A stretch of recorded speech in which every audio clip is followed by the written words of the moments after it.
Mould Biotoxin Illness is a chronic illness that normally develops with an exposure to mould, normally from a water-damaged building, such as someone's home or office.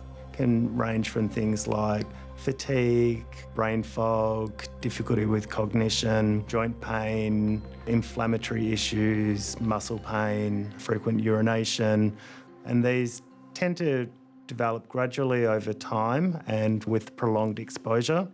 It can kind of mimic often other types of illnesses as well, so it can be quite difficult to initially understand what's developing.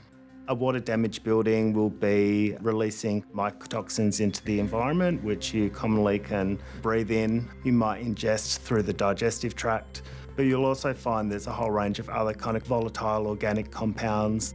The longer the person is exposed to that environment, then the more likely they're going to get a mycotoxin load in their system. And then the higher the load, the longer the exposure, generally the more chronic the condition will be.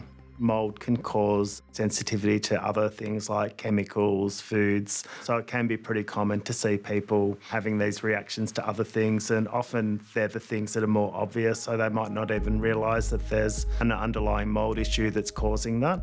I've seen some people that are affected mainly just respiratory symptoms. They kind of manage without getting a lot of the multi-system illness, whereas other people I've seen essentially bedbound from years of mould exposure and really not being able to get out there and function in society at all. It is a difficult illness to treat, generally because you first of all need to establish that there is mould in the environment, and that might not always be evident. A lot of people that I see for consultations generally have been unwell for months or sometimes years before they really realise that maybe their environment is making them sick. In terms of preventing mould, the key things is preventing moisture in the environment, avoiding things like hanging washing inside, making sure that windows are open regularly so you're getting some ventilation. There's definitely a real issue with the floods that have occurred through New South Wales and Queensland. Particularly in those areas, there's also humidity that's often a problem as well. When a flood occurs, there's not an issue with mould then. It's normally, like 6 months down the track.